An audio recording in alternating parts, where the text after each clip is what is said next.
ओम शांति। आज की तारीख है 29/9/2022। आज के मधुर मुरली के महावाक्य हैं, मीठे बच्चे तुम गॉडली स्टूडेंट हो। तुम्हें किसी भी हालत में एक दिन भी पढ़ाई मिस नहीं करनी है। तुम सब बच्चे गॉडली स्टूडेंट हो। गॉड हमें पढ़ा रहे हैं, स्वयं परमपिता परमात्मा शिव हमें पढ़ा रहे हैं और हम गॉडली स्टूडेंट हैं, हम उनके विद्यार्थी हैं। तो तुम्हें किसी भी हालत में एक दिन भी ये मुरली, ये बाबा का ज्ञान, इस पढ़ाई को मिस नहीं करना है। पढ़ेंगे लिखेंगे तो बनेंगे नवाब। कहाँ नवाब बनेंगे? हम सतयुग में बनेंगे। और यहाँ पर क्या है? यहाँ पर हम अपने बाबा के दिल पे चढ़ेंगे, बाबा के दिल पर राज करेंगे। तो पढ़ेंगे लिखेंगे बनेंगे नवाब। प्रश्न है आज की मुरली से, जिन बच्चों का मुरली पर पूरा अटेंशन है उनकी निशानी क्या होगी? उत्तर, जो अटेंशन देकर मुरली रोज़ सुनते हैं, माना जो पूरे ध्यान से मुरली सुनते हैं, मुरली के शब्दों को बहुत अच्छी तरह से सुनते हैं, बहुत अच्छी तरह से जानते हैं कि बाप कौन है, शिव बाबा कौन है और क्या है। क्योंकि बाप के महावाक्य हैं कि मैं जो भी हूँ, जैसा हूँ, मुझे कोटों में कोई ही पहचानते हैं। मैं जो भी हूँ, बाबा परमपिता परमात्मा शिव निराकार स्वरूप में है, परम धाम का निवासी है। तो बाबा के इस स्वरूप को कोटों में न जाने कितनी आत्माओं में से कोई पहचानते हैं। अगर पढ़ाई में अटेंशन नहीं तो बुद्धि में बैठ नहीं सकता कि ये श्रीमत हमें भगवान दे रहा है। अगर पढ़ाई पे अटेंशन नहीं देंगे, मुरली को बहुत अच्छी तरह से सुनेंगे नहीं, बहुत अच्छे ध्यान से लगाकर उसको पढ़ेंगे नहीं, तो ये श्रीमत कौन हमें दे रहा है, ये श्रीमत हमें भगवान दे रहा है, ये ठीक से बुद्धि में बैठेगा नहीं। वह सुना अनसुना कर देंगे। उनकी बुद्धि का ताला बंद हो जाता है। जो मुरली को पूरी तरह से अटेंशन नहीं देते, ध्यान नहीं देते, उनकी बुद्धि का ताला बंद हो जाता है। वह बाप के फरमान पर चल नहीं सकते। गीत है आज की मुरली से, छोड़ भी दे आकाश सिंहासन। ओम शांति। बच्चे अभी समझते हैं कि हम ज्ञान सागर के बच्चे, ज्ञान सागर द्वारा अभी इस सारी सृष्टि चक्र व ड्रामा के आदि मध्य अंत को जान गए हैं। हम ज्ञान सागर के बच्चे, ज्ञान सागर के द्वारा, परमपिता परमात्मा शिव के द्वारा इस सारी सृष्टि का आदि मध्य अंत को जान गए हैं। दुनिया में तो बहुत मनुष्य हैं जिनकी बुद्धि में ये ड्रामा हो। बाबा तो कहते हैं दुनिया में बहुत से मनुष्य हैं ऐसे जिनकी बुद्धि में ड्रामा ना हो, माना उनकी बुद्धि में, उनको पता ही नहीं कि ये ड्रामा का चक्र कैसे, आदि मध्य अंत के राज को जो नहीं जानते। तो बाबा कहे दुनिया में ऐसे बहुत मनुष्य हैं। तुम्हारे में सब एक जैसा नहीं जानते। अब तुम सब बच्चों में भी बाबा तो एक जैसा ज्ञान दे रहे हैं, लेकिन जो बाबा का ज्ञान को बहुत अच्छी रीति से पढ़ता है, समझता है, सुनता है, वही इसको अच्छी रीति से जान पाता है। तो बाबा कहें तुम बच्चों में भी सब एक जैसा नहीं जानते। तुम बच्चे जानते हो ये भारत अविनाशी खंड है, ये भारत ही सचखंड और झूठखंड बसता है। सचखंड सतयुग, झूठखंड कलयुग। कलयुग द्वापर को झूठखंड कहेंगे और सचखंड सतयुग त्रेता सचखंड हो गया। तो सचखंड को स्वर्ग, झूठखंड को नरक कहा जाता है। यहाँ कई बच्चे समझते हैं ये ज्ञान तो हम रोज़ सुनते हैं, कोई नई बात थोड़ी है। नॉलेज को पूरी तरह से धारण नहीं करते, पूरी तरह से बाबा के ज्ञान को धारण नहीं करते। तुम गॉडली स्टूडेंट हो। पढ़ाई एक दिन भी मिस नहीं करना है। यही पढ़ाई वैल्यूबल है, ये बहुत मूल्यवान पढ़ाई है, इसे एक दिन भी मिस नहीं करना है। भल कोई बीमार भी हो, वह यहाँ आकर बैठे तो महावाक्य सुनेंगे। तो बाबा कहे भल बीमार हो तो सुन तो सकते ही है ना, मुरली तो सुन सकते हैं। बाबा कहे नहीं पढ़ सकते, बीमार हैं तो मुरली सुन सकते हैं। तो बाबा कहें भल बीमार हो फिर भी सुनेंगे। सुनते सुनते प्राण शरीर से निकले तो कितनी शफा मिल जाए। बाबा कहें अगर सुनते सुनते मुरली, बहुत कोई बीमार है और मुरली सुनते सुनते अगर प्राण शरीर से निकल जाए तो कितना उसका भाग्य बन जाए। क्योंकि बाबा की याद में मुरली सुनते सुनते, बाबा के ज्ञान को सुनते सुनते शरीर को छोड़ा। ये है बड़ी हॉस्पिटल, ये है हॉस्पिटल, रूहानी हॉस्पिटल, जहाँ पर बाबा क्या कर रहे हैं इस हॉस्पिटल में? बीमार आत्माओं का इलाज कर रहे हैं। आत्माएं कैसे बीमार हो गई? काम, क्रोध, मोह, लोभ, अहंकार से। इन 5 विकारों से बीमार आत्माओं का बाबा इलाज कर रहे हैं। तो ये है बहुत बड़ी हॉस्पिटल। रात दिन पढ़ाई का बहुत शौक़ होना चाहिए। माता पिता को भी रात दिन शौक़ है। भगवान तुम्हें पढ़ाते हैं। भगवानुवाच, हे बच्चे तुम अच्छी रीति समझते हो ना? तुम तो कहेंगे ये लड़ाई 5000 वर्ष पहले भी लगी थी। तुम ये कहेंगे ये लड़ाई 5000 वर्ष पहले भी लगी थी। आगे तुम नहीं जानते थे, पहले नहीं जानते थे। बाबा ने तुमको आके बताया कि ये जो लड़ाई लगी हुई है इस समय विकारों की, तो ये 5000 साल पहले भी लगी थी। बाबा के आगे तुम नहीं जानते थे। अभी जब बाप ने समझाया है तब तुम समझते हो। तो स्टूडेंट का, विद्यार्थी का काम है जो ज्ञान मिलता है उसको धारण करना। यहाँ मुख्य बात है ही पवित्रता की। अब यहाँ पर मुख्य बात है पवित्रता को धारण करने की। आत्मा जो आयरन एज में आकर काली बन गई है, कलयुग को कहा जाता है आयरन एज, लौह युग। तो बाबा कहें आत्मा जो आयरन एज में आकर काली बन गई है, खाद पड़ गई है, उसको निकालना है। तुम आत्माओं को अंदर में ख्याल आना चाहिए, शिव बाबा हमारे साथ बात कर रहे हैं, तो आत्म अभिमानी बनना पड़े। आत्म अभिमानी यहाँ परमपिता परमात्मा ही बनाते हैं, और कोई की ऐसी ताकत नहीं जो ऐसे आत्म अभिमानी बन बैठकर समझाए। भल कहते हैं हम ईश्वर हैं, फलाना है। बाबा कहे और किसी में ऐसी ताकत नहीं जो ऐसे आत्म अभिमानी बन बैठ कर समझाएं। भल कहते हैं हम ईश्वर हैं, बहुत से कहते हैं हमारे अंदर ईश्वर है, हम फलाना है, परंतु जानते कुछ भी नहीं। तुम्हारी बुद्धि में है, हम सारे सृष्टि चक्र के आदि मध्य अंत को जानते हैं। धारणा करने वालों में भी नंबरवार हैं, ना सिर्फ यहाँ लेकिन जो भी सेंटर्स हैं वहाँ भी नंबरवार हैं।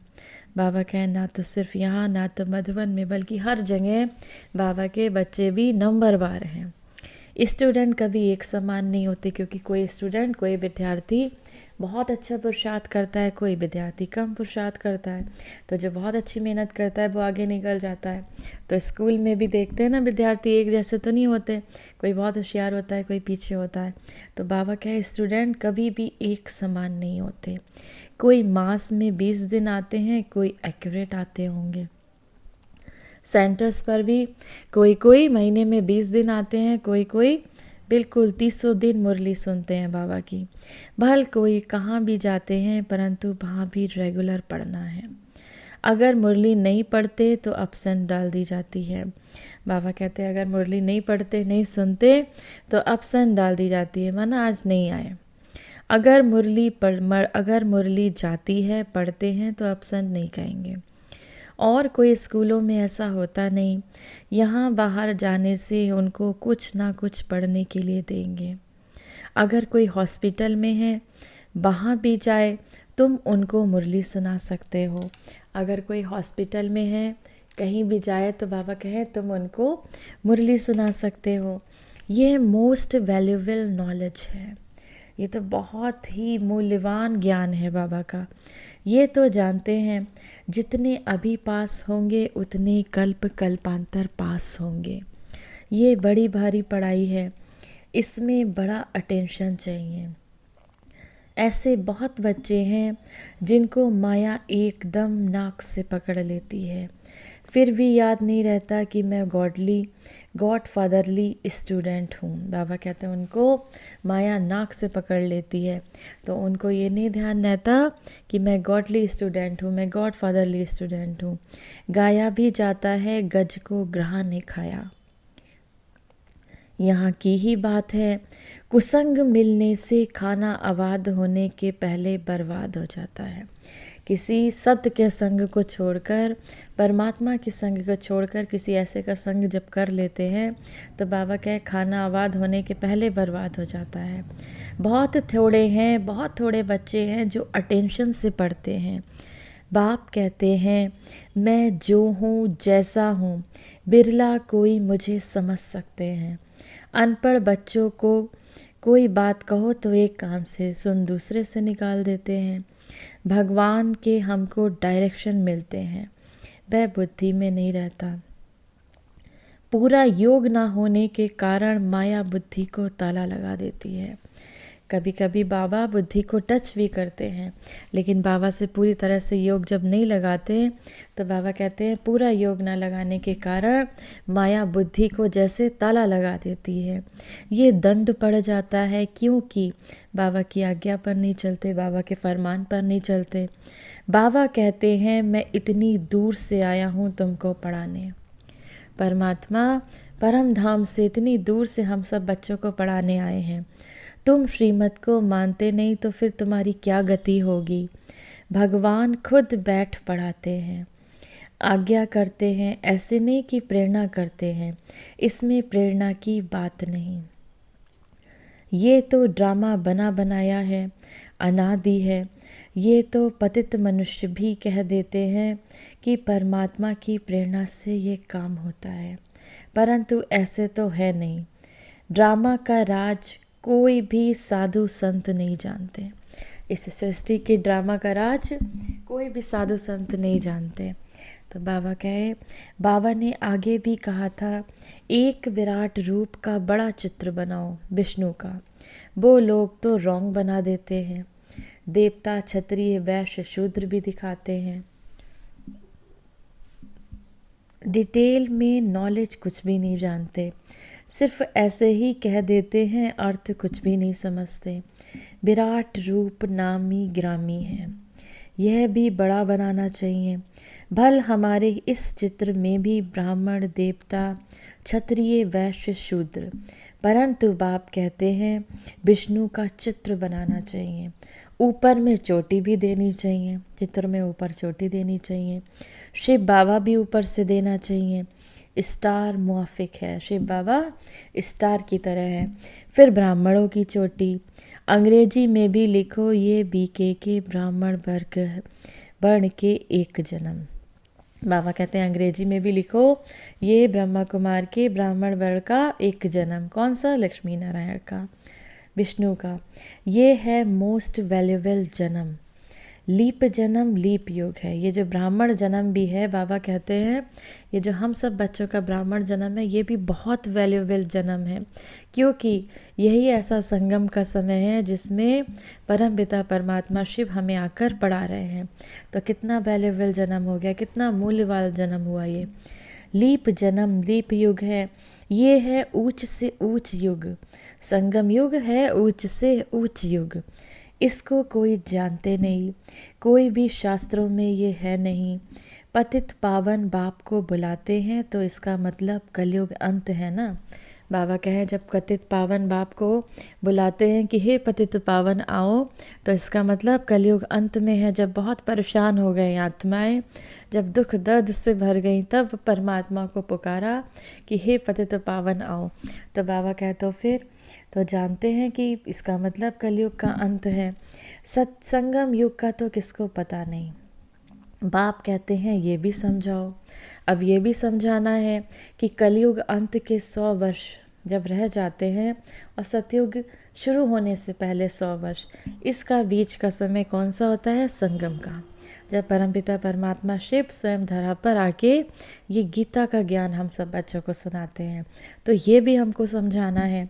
ब्राह्मण जन्म एक जन्म, फिर देवता इतने जन्म और इतना समय। तुम क्रिश्चियन का भी दिखाते हो। बाबा कहते तुम कृष्ण का भी दिखाते हो। 2000 वर्ष होंगे फिर सबका पाठ पूरा होता है, तो ये क्लियर लिखना चाहिए। ब्राह्मण वर्ण, देवता वर्ण, फिर क्षत्रिय वर्ण, रामराज। अभी तो है सब शूद्र वर्ण। विराट रूप दिखाना है। सारा खेल भी भारत पर बना हुआ है। भारत पावन, भारत पतित। भारत ही पावन था जब सतयुग था, तो भारत पावन था, और अब कलयुग में भारत ही पतित बना है।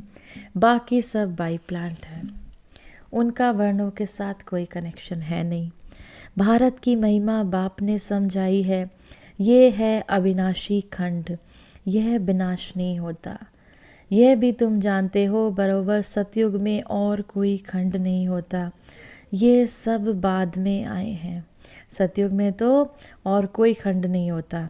पहले पहले भारत में ही सतयुग होता है, बाकी सब खंडों की स्थापना द्वापर से शुरू हुई, फिर सब खलास हो जाएंगे। अविनाशी खंड भारत ही रहेगा और सब खत्म हो जाएंगे। नाम निशान ही गुम हो जाता है। ये नॉलेज अभी ही तुम बच्चों की बुद्धि में है और कोई नहीं जानते। भारत पवित्र से पवित्र खंड था। भारत को कहा जाता है धर्म क्षेत्र। दान पुण्य जितना यहाँ होता है और कहीं होता नहीं। यहाँ फिर से तुमको सारे विश्व के मालिक बने का वर्षा देते हैं। तुम इतना ऊंचा वर्षा लेते हो, तुमको ये वर्षा था फिर गवाया। हार जीत होती है ना। बाबा कहते तुम इतना ऊंचा वर्षा लेते हो, सतयुग में राज्य करते हो, तो तुमको ये वर्षा था और तुम फिर गवाते हो। हार जीत होती है। अभी तुम जानते हो हम जीत पा रहे हैं और फिर हार खाएंगे। अभी हम सब माया पर विजय प्राप्त कर रहे हैं, अपने विकारों पर जीत पा रहे हैं।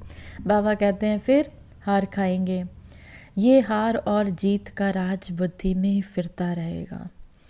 जीत कैसे पाते हैं और फिर हार कैसे खाते हैं। सतयुग में तो ये नॉलेज थोड़ी होती है, वहाँ तो है प्रारब्ध। यहाँ मेहनत करते हो, यहाँ पुरुषार्थ करते हो, यहाँ बाबा को याद करके अपने विकर्म भस्म करते हो, वहाँ तो है प्रारब्ध, वहाँ तो इसका फल मिलना है। यह राज हमने कहाँ से लिया, यह भी वहाँ पता नहीं रहता। अभी ही बाप द्वारा तुम नॉलेजफुल बनते हो। इस नॉलेज के आधार से तुम जाकर प्रारब्ध पाते हो। ड्रामा की रील फिरती रहती है। जो इमर्ज होता है उसी अनुसार तुम्हारी एक्ट चलती रहती है। 84 जन्मों की एक्ट ड्रामा में नूंदी हुई है। आत्मा कितनी छोटी है, कितनी छोटी है। स्टार की तरह है आत्मा, बिंदी की तरह है। तो बाबा कहें आत्मा कितनी छोटी है, उसमें कितना पार्ट भरा हुआ है जो रिपीट होता रहता है। इसको कुदरत कहा जाता है। इस कुदरत को कोई जानते नहीं। इतनी छोटी आत्मा में कितना पार्ट है जो कभी विनाश नहीं हो सकता। शरीर तो विनाश हो जाता है, लेकिन आत्मा तो अविनाशी है। आत्मा में जो पार्ट नूंदा हुआ है, जो भी संस्कार हैं, तो बाबा कहते हैं ये आप सब अपने साथ ले जाओगे। तो आत्मा के पार्ट कभी विनाश नहीं हो सकता। इन साइंस वालों की बुद्धि अपने विनाश को प्रबंध कर रही है। तुम आत्मा उच्च पद पाने का पुरुषार्थ कर रही हो। वह समझते हैं अभी हम स्टार मून के नज़दीक आए, प्लॉट लेंगे। साइंस वाले क्या समझते हैं, अभी हम चांद पर प्लॉट ले लेंगे। वह बड़ा महत्व देते हैं। हम तो कहते हैं कि ये तो सब अपनी मौत के लिए करते हैं। तुम बच्चे जानते हो ये सब तैयारी हो रही है स्वर्ग के गेट खोलने के लिए। ये लड़ाई बगैर स्वर्ग के गेट कैसे खुलेंगी, तो सब ड्रामा में नूंद है। वो जैसे बम बना रहे हैं, जैसे मिसाइल्स बना रहे हैं, तो ये सब लड़ाइयाँ छिड़ेंगी तभी तो स्वर्ग के गेट खुलेंगे, जब ये कलयुग का विनाश होगा। तो बाबा का ये सब हो रहा है किस लिए, स्वर्ग के गेट खुलने के लिए। पतित दुनिया का विनाश तो चाहिए। इन बातों को विद्वान पंडित आधे थोड़ी जानते हैं। यह तुम जानते हो ड्रामा अनुसार नूंद है, तो तुम बच्चों को ये पढ़ाई पढ़नी है। कोई तो सुनते सुनते पढ़ते पढ़ते ख़त्म हो जाते हैं। कोई तो बैठे हुए हैं जैसे कि सुनते नहीं, बैठे हुए हैं सुन रहे हैं, मुरली चल रही है, लेकिन उनका ध्यान कहीं और है। तो वो बैठे हुए हैं, लेकिन बाबा कहते हैं सुनते हुए भी नहीं सुनते हैं। धारणा जब खुद में हो तब औरों को समझा सके। जब धारणा ही नहीं, सर्विस ही नहीं करते तो क्या पद मिलेगा। हाँ, स्वर्ग में जाएंगे, राजाई में भी आएंगे, परंतु सब तो राजा नहीं बनेंगे। पढ़ेंगे लिखेंगे, होंगे नवाब। बाबा कहते हैं भल स्वर्ग में चले जाएंगे, लेकिन स्वर्ग में राजा रानी का उनको पद नहीं मिलेगा, क्योंकि पद तो वहाँ पर बहुत हैं। दास का भी है, दासियों का भी है, न जाने कितने पद हैं। तो बाबा कहें भल स्वर्ग में चले जाएंगे, लेकिन उनको पद नहीं मिलेगा जो कम पुरुषार्थ करते हैं। जो नहीं पढ़ेंगे पढ़ाएंगे तो भरी ढोनी पड़ेगी, ये तो होना ही है। जाकर चाकरी करेंगे, राजाई में आएंगे परंतु चाकरी करेंगे। राजाई में आए लेकिन चाकरी करेंगे, दास दासी बनेंगे। प्रजा तो ढेर बनती जाती है, लाखों की अंदाज में बनती है। उनके भी नौकर चाकर होंगे, प्रजा के भी नौकर चाकर होंगे। प्रदर्शनी में तो बहुत सुनेंगे, कुछ ना कुछ बुद्धि में बैठेगा। जब प्रदर्शनी लगती है, बाबा का ज्ञान बाबा के बहुत सारे बच्चे सुनाते हैं, तो बाबा कहते हैं प्रदर्शनी लगती है ऐसी, उसमें बाबा के बारे में बहुत लोग सुनते हैं, बहुत लोग बीच बीच में सुनते हैं। आएंगे भी वही जो स्वर्ग में रहने वाले होंगे। अब बाबा का ज्ञान तो बाबा के बच्चे उसमें सब में सुनाते हैं, लेकिन कौन आएगा, किसको टच करेगा बाबा का ज्ञान, जिसको स्वर्ग में आना है। तो बाबा कहते हैं आएंगे भी वही जो स्वर्ग में रहने वाले होंगे। सन्यास धर्म वाले थोड़े ही आएंगे, जो थोड़ा बहुत सुनते हैं वे प्रजा में आ जाएंगे। योग तो लगाते नहीं तो विकर्म विनाश हो ना सके, तो फिर पद कहाँ से मिलेगा। तो बच्चों को सारा राज समझाया जाता है। ये राजधानी स्थापन हो रही है, स्थापना जरूर संगम युग पर होगी। बाप कहते हैं मैं आता ही हूँ कल्प के संगम युग पर। उन्होंने फिर युगे युगे लिख दिया है, तो भी 4 युग अथवा 5 युग कहो, फिर इतने अवतार क्यों दिखाएं। परशुराम अवतार, कच्छ मच्छ अवतार। परशुराम अवतार के लिए फिर दिखाते हैं कुल्हाड़ी उठाए सब क्षत्रियों को मारा। बाप कहते हैं ये कैसे हो सकता है, क्या भगवान ने इतनी हिंसा कुल्हाड़ी से किया। पूछना है खुद से, क्या भगवान ने इतनी हिंसा कुल्हाड़ी से किया। मनुष्य तो जो सुनते हैं सब सत सत करते रहते हैं, असत्य बातों को भी सत्य मान लेते हैं। बाप कहते हैं ये सभी असत्य बातें हैं, सत्य कोई भी है नहीं। किसको कहो तो बिगड़ पड़ते हैं। बाप कहते हैं युक्ति से काम लो। चूहा ऐसी युक्ति से काटता है जो सारा मांस खा जाता है, मालूम ही नहीं पड़ता। तुम बच्चों को बड़ी युक्ति से चलना चाहिए। बाप तो बहुत अच्छी रीति समझाते हैं, परंतु कोई धारणा भी तो करे। बाबा तो बहुत अच्छी रीति से समझाते हैं, बाबा कहे लेकिन बच्चे धारणा तो करें। धारणा तो बच्चों को करनी है, मुख्य बात है ही एक। बाप कहते हैं माम एकम याद करो तो तुम्हारे विकर्मों का बोझा खत्म हो जाए। सिर्फ एक मुझे याद करो तो तुम्हारे विकर्मों का बोझा खत्म हो जाए। सिवाय योग अग्नि के खाद निकल ना सके। जो भी विकर्मों की खाद है आत्मा में भरी हुई, वो सिवाय योग के जितना जितना बाबा से योग लगाएंगे उसके बिना ये खाद निकल ना सके। नहीं तो कड़ी सज़ा खानी पड़ेगी। तुम्हें तो पास विद ऑनर बनना है।